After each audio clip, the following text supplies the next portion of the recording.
Good morning. I have got email and some comments on videos to address. It is Tuesday, and this is Update Tuesday, the second Tuesday of the month. And the message that I like to repeat on that day is to watch out. Hang on a second. DougBot said, hey, is this thing on? Okay, speakerbot confirmed, my audio confirmed. Got that. Okay, so yeah, if you get questions from friends, relatives, neighbors, clients about something that's happening weird with their computer today, start out with restarting the computer, just in case their computer is waiting to restart in order to install updates. Or you could check first and see if it has that yellow or red dot in the system tray indicating that it needs to be restarted for that. Now, let me take care of a piece of business. Ziggy, cancel the timer. Update Tuesday timer canceled. Because he was going to remind me to remind you. All right, let's go look. I'm going to start with an email because this one's kind of quick and easy. I'm not sure if it was yesterday or the day before, we responded to an email from Craig. In fact, I'll go back and see if that was yesterday to remind you of what this was about. It was about, let's see, Bluetooth speaker installed, had trouble with that. Did a fresh install of Windows. Oh yeah, his problem was the main thing, or the thing that he's addressing now, is that he was having trouble booting from the Mac, from the Acronis recovery flash media, whatever the word they call it. Okay, I'm gonna find it here. Probably should have copied this over to Word again. Yeah.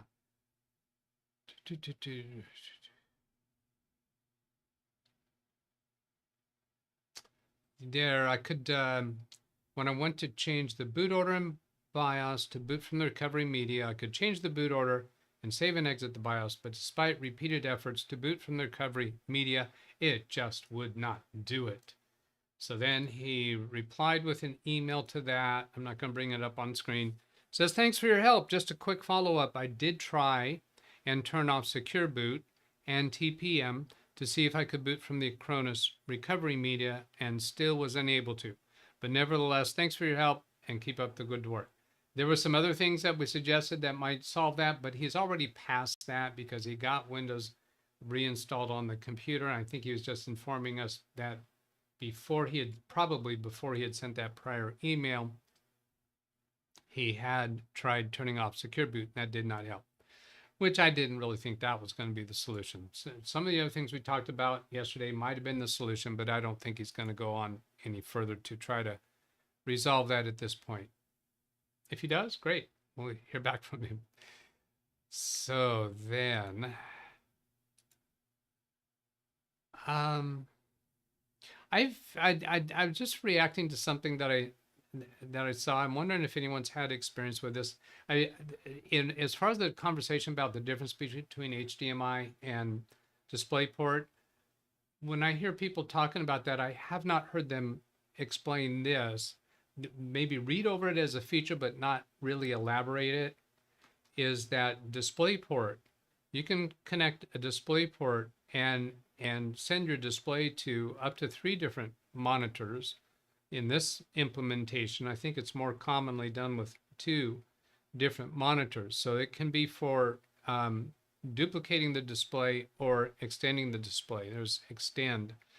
I have not tried one of these devices with a DisplayPort to do that. HDMI, I'm pretty sure that's not the case. HDMI is just going to go to 1 monitor.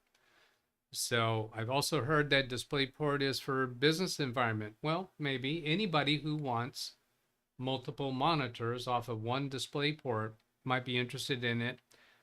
One of the many computer variations, I don't have it here now, had 1 DisplayPort and 1 HDMI port. Out of those 2 ports, you theoretically could get 4 monitors. I haven't tried experimenting with that stuff, but that's intriguing. If you have a, does that mean if you had a mini computer with 2 display ports, which I do have some of those out in the field? Well, they're in clients' offices. They're not actually out in a literal field. Ugh. Move along, Doug. Just move past it. Just go. Anyway, 2 display ports. Does that mean you could have 6 monitors off of those? I don't know. Kind of sounds like maybe. Then let's move on to channel comments. There's a couple that I'm holding on to. I want to focus on the ones that deal with technical topics. First, addressing ones from, well, in this case, I think they only are recently discussed issues. And here, bringing that up on the screen, zoom in a bit. From Ran Israel, I realized my answer, this was from yesterday's video, I realized my answer in video was quite accurate enough. Maybe he meant was not quite accurate enough. So allow me to correct myself. Yeah, I must have meant not quite accurate enough. The etfsboot.com file, when we were talking about how to determine on a flash drive, a bootable flash drive, is that legacy bootable or UEFI bootable. While being a replica of the CDFS MBR boot sector image and serving as a telltale sign that this is a legacy MBR based media, may not actually come into play when using a USB media. The same might be true for EFI Microsoft Boot EFI sys.bin for the UEFI based media, but I haven't tested, so cannot say for sure. So I'm going to say he's saying take what he said yesterday, maybe with a grain of salt until it's demonstrated or proven. Generally speaking, if we're dealing with a proper boot media, would that be boot media created in like England for proper, and not a media where someone has Frankensteined a bunch of files together? The identifying files and folders are, for legacy MBR, the /boot folder and its contents. So on the root of the flash drive, /boot folder, that's going to say that that media can boot legacy MBR. For UEFI media, with or without secure boot turned on for the computer, the EFI folder, and more importantly, the EFI/Microsoft/boot folder and its contents. Okay, that was pretty much my understanding from yesterday, so I think he's just summarizing it there. This, of course, applies to Windows-based bootable media only. Of course, yeah. Linux and other proprietary bootable media drives may, and most likely do, follow other conventions. Yeah, like SpinRite follows other conventions. Also, if secure boot is disabled in BIOS, and compatibility service module, is that what CSM stands for?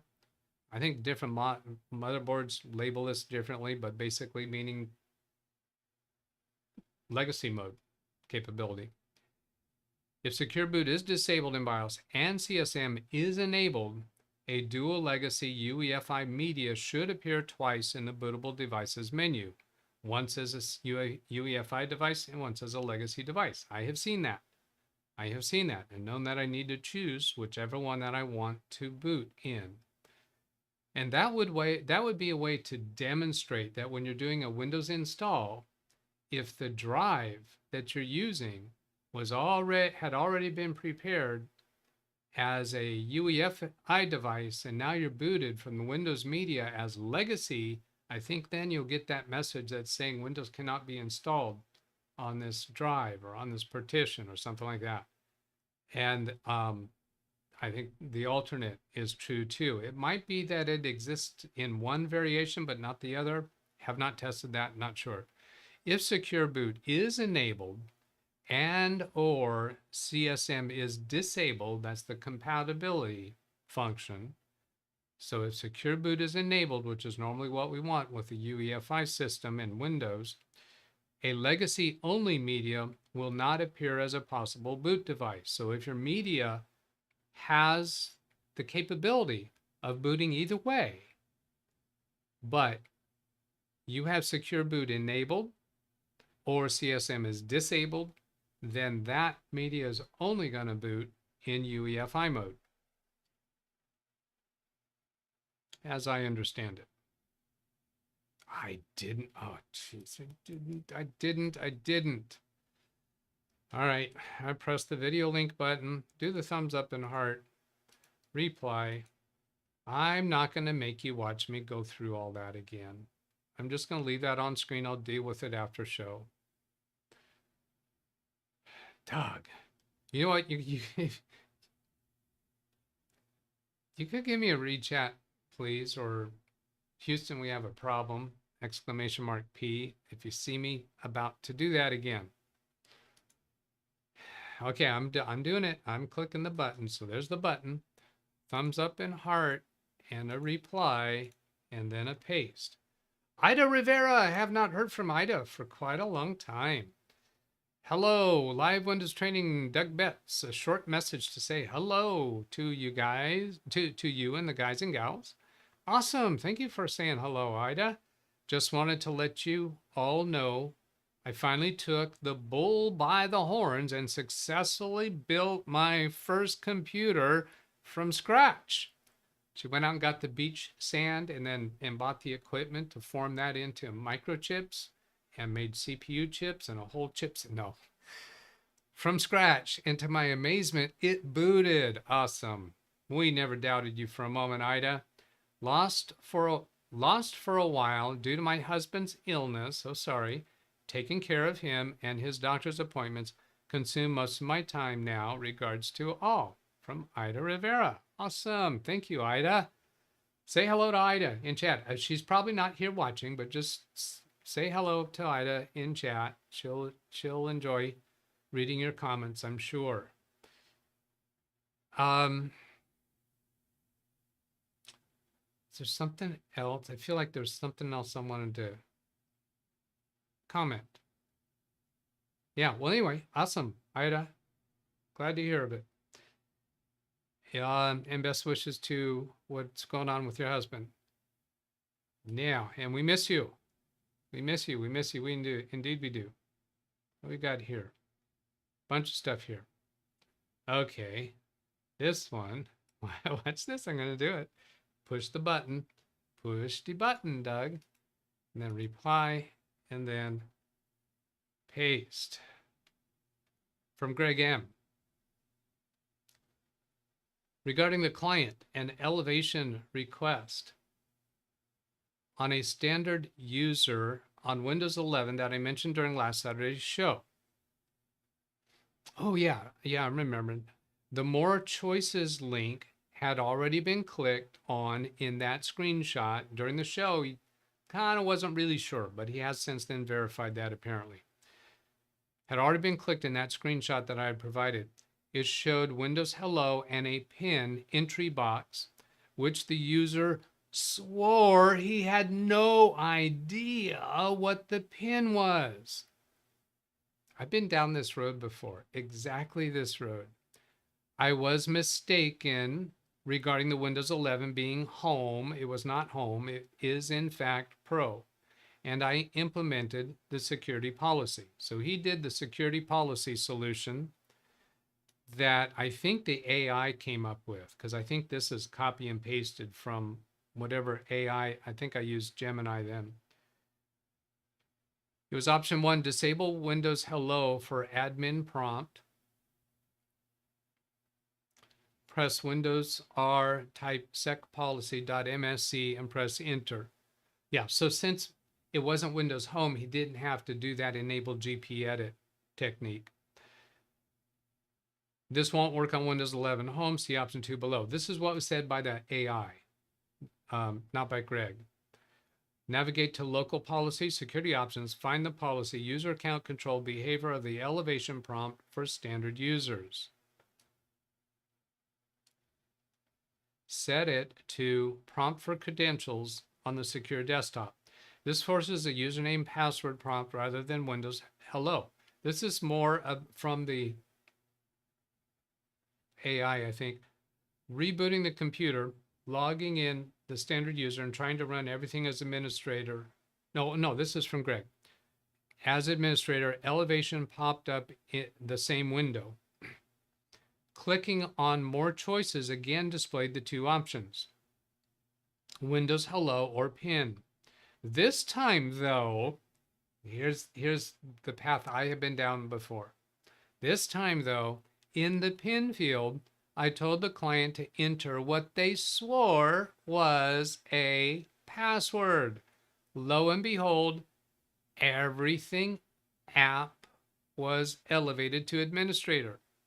So they just put in their own password, which was actually a PIN. I've had this before. Where somebody comes up to sign into Windows and they notice it's asking for a PIN. Oh my gosh, what is my PIN? I don't have a PIN. I said, just go ahead and type in your password. They type it in and it works. They've been using a PIN for some amount of time, don't have any recollection of ever setting it up. I promise you they did. Did not realize that's what they were doing at the time, probably. Because people don't remember stuff like this. They don't. At least, not all of them. Everything app. So was he using an app called Everything? Not clear on that. Entering the PIN for the administrator account in the PIN field will allow them to update Firefox, Mac and Reflect X subscription, etc. So were they entering, as I understood, they were entering what their password was for their standard user account. So I'm a little confused here. Did they enter their password or the password for the administrator account?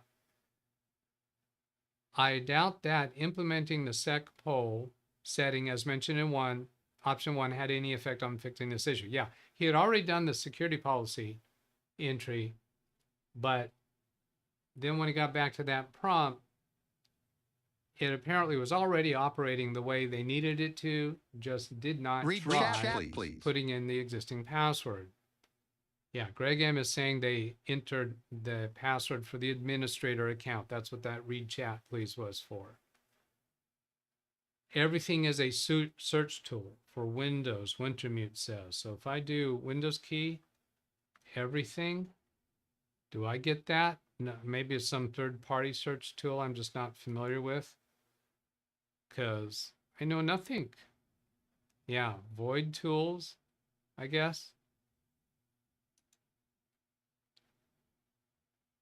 But they got it solved, and turned out the main problem was the user misunderstanding that what they've been using as a password is the PIN. Am I saying that right, Greg? Did I understand that right? If they would have put in their password in that PIN field from the beginning, this never would have been a big issue? Yes, affirmative. He says yes. All right. But Greg, the remaining question for me is, are they putting in their own password in the PIN field, but they're a standard user? Did it then come up with another prompt to put in the admin password? You can give me a yes for that, or clarify, because that piece I'm not understanding. Maybe you made that clear in your message, but I did not understand it clearly. They were entering the password for the PIN field. Okay, the administrator password. So not their standard user password, because that person, their user account was a standard user account. So if they were entering If they had entered their password, it would not have worked. When it was asking for that, they didn't have to put in their password. They could put in the password for the administrator account. Give me one more correct. One more. One more. Correct. Okay, good. Thank you. Thank you for that follow-up. That was awesome. Awesome sauce. Ugh. What am I now? Valley Girl? I don't even know if that's a Valley Girl thing. I almost button first. Thumb up, heart, reply. By now, I can press Control V and get the appropriate timestamp. I'll go ahead and click reply. From the video, coincidentally, from the video about unlock group policy editor that we were talking about yesterday, YouTube Yo says, hey man, doesn't feature update blocks this? In that video, I show how to enable group policy editor for Windows Home, either Windows 10 or 11, either way, to be able to use GP Edit, otherwise known as group policy editor. He's saying doesn't feature update block this. No, does not block this, but however, any future update might reverse the change and you might have to implement it again. I haven't demonstrated that. I haven't proven that in the instances where I have enabled GP Edit in order to make a change where I had the GP Edit technique for making the change and did not have the registry technique conveniently at hand. I made the change and then life goes on. My client goes on. They never actually need to open GP Edit.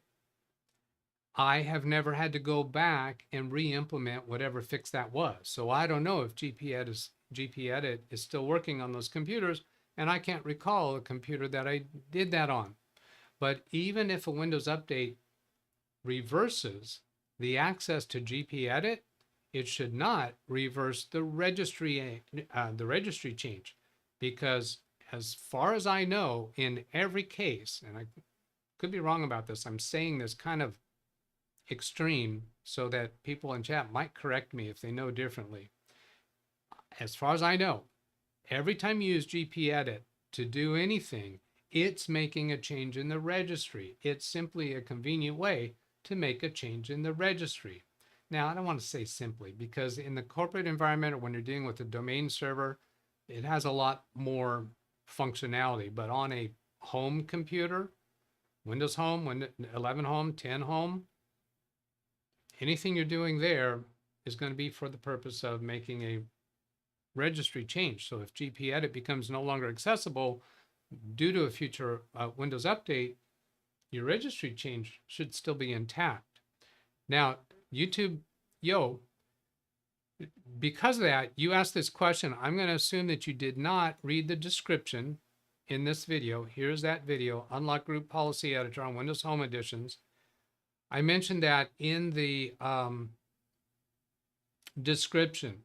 And anytime you're looking at a technical topic on anybody's channel, I recommend always, at least go read the description to see if there's any updates, anything that the content creator has come back and said, well, here's an extra thing that has come up since I made that video. Because no content creator, I don't care how much professional writer staff and script writers and editors they have, they're going to miss something.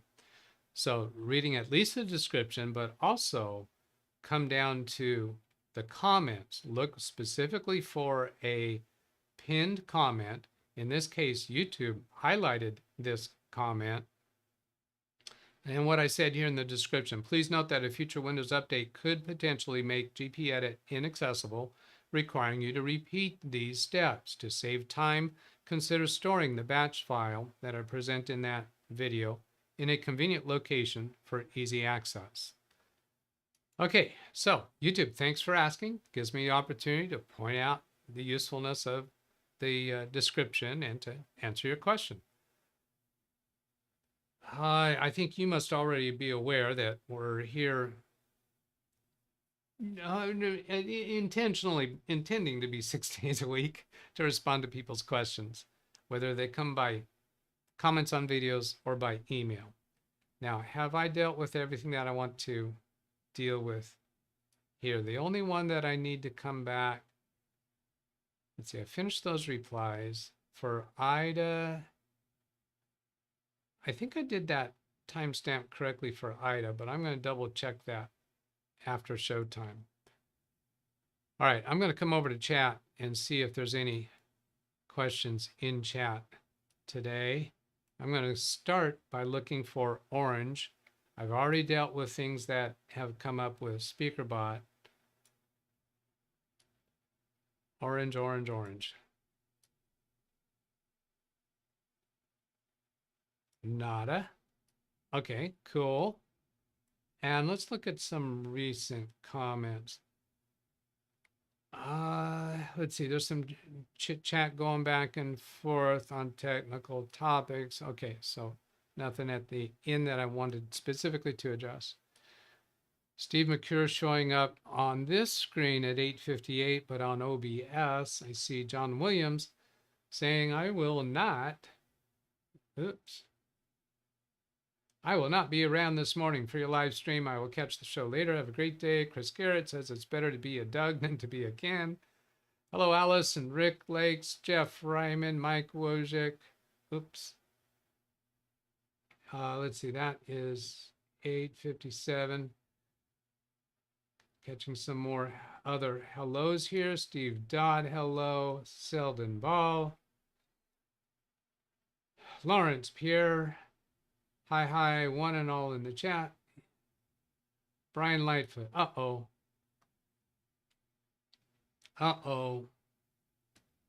High alert. Where is that at? At 9 a.m. precisely. There he is. I haven't read it yet. I promise.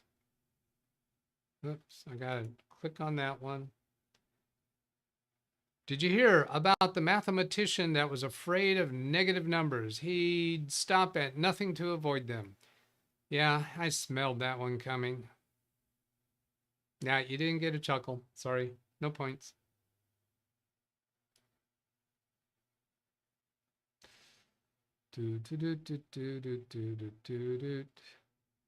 Let's see. John Downey, Chevy, hello. I'm scanning through Lawn Dog's comments there. That's too long. Ken Stout, hello. Brian Lightfoot, John Downey.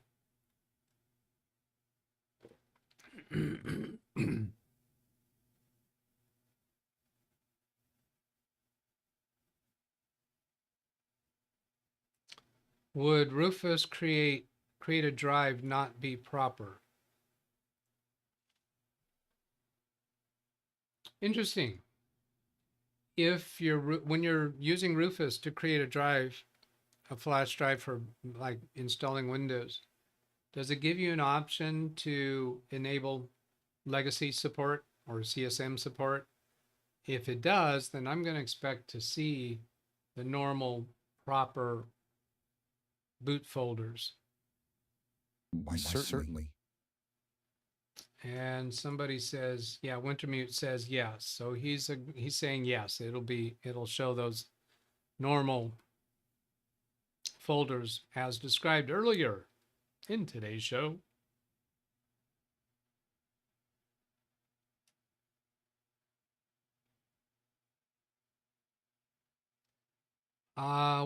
This is oh, come on, Ida. This is to Ida. This is addressed to Ida. She's not here in chat, so it'd be useful when you're talking to Ida. Put in her name. She's not in chat, so you can't do @ AI. Yeah, I mean chat sign. You can't do the @ sign. You're not going to find her there. But if you just type AIDA Old McDonald had a farm. No. Ken says hello, Ida. She's not here. She had a comment, but yeah, I asked for you to say hello to her. Wintermute, hello, Ida. Nice compliments. Steve McCure, hello. So a bunch of hellos to you, Ida. We miss you. Jeff Fryman, all these people saying hello to Ida.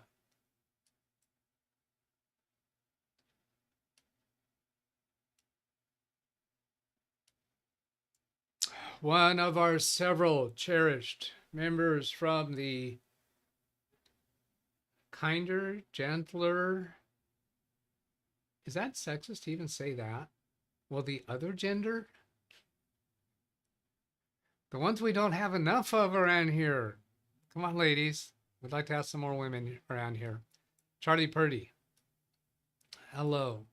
Everything from void tools is what I always use for searching for files rather than Windows search.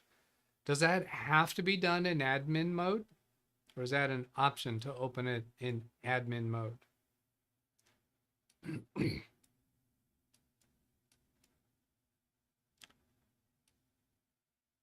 Search Everything is one of the best search tools for Windows and it's third party. I don't have any pain points regarding searchings. I don't feel any need for a better search tool. So I'm unlikely to explore it. They were entering the administrator password for the pin field.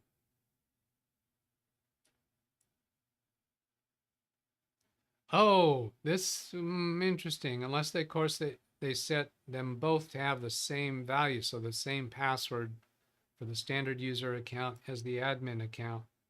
Possibility. Read chat, please.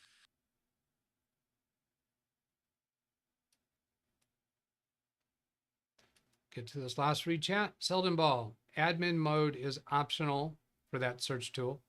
Often used to cause everything to start at boot time. Oh, all right. So, yeah, to have it launch at boot time just so it's more quickly available, I guess. So that otherwise when you call upon it, it'll have to load. Just give me a yes if I've understood that right. You don't have to use administrator mode. Yes, yeah. So you do that if you want to find files that are that non-admins would not have access to. Creates an index, it uses automatic filter results in real time. Okay, so that would be a reason to have it launch every time, because then as you create files, it is adding to its index. John Downey is asking, do I use group policy when I need to? Which the occasions that I need to is with one office where we are using domain logins. It's use it a lot when I set up that environment, but don't have much occasion to go in and make any adjustments. We don't have much turnover in that office.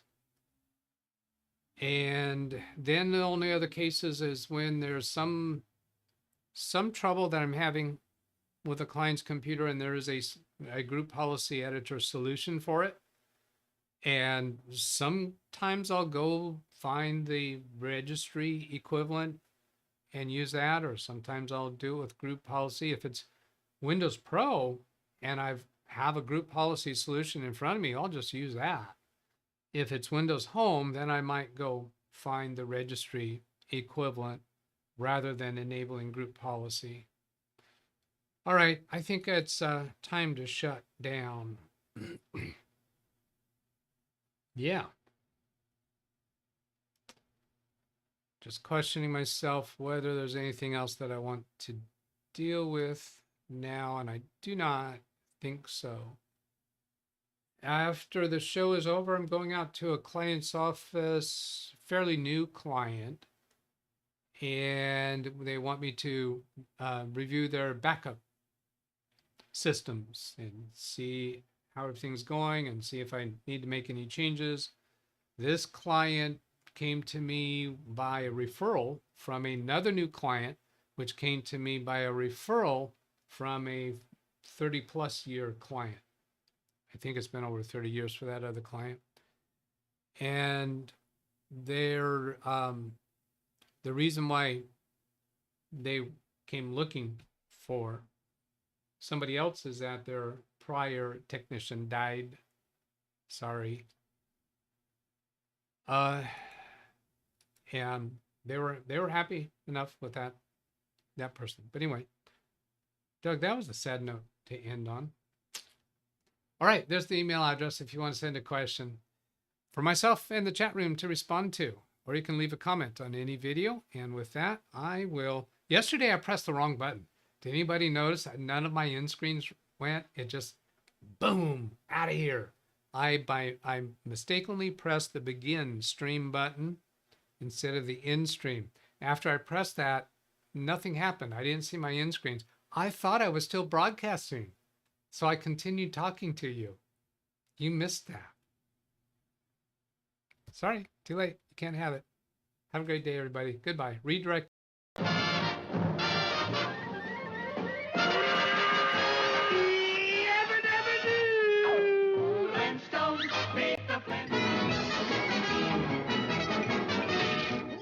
That's all, folks. Tune in 6 days a week for Windows support, the help you seek. Send an email, leave a comment, join the chat. Our tech-savvy crew is where it's at. Not just me, but a whole community, helping you solve tech mysteries. With friends who are here almost every day, we love to chat and help you find your way. So subscribe now, be part of the team, for Windows support and more than you've dreamed. Join the fun, don't miss a single stream. At LiveWindowsTraining-DougBetts or simply where tech support supreme.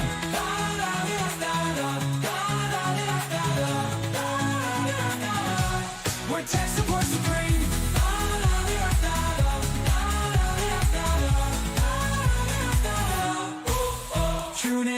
Tune in 6 days a week for Windows support, the help you seek. Send an email, leave a comment, join the chat. Our tech-savvy crew is where it's at. Not just me, but a whole community, helping you solve tech mysteries. With friends who are here almost every day, we love to chat and help you find your way. So subscribe now, be part of the team.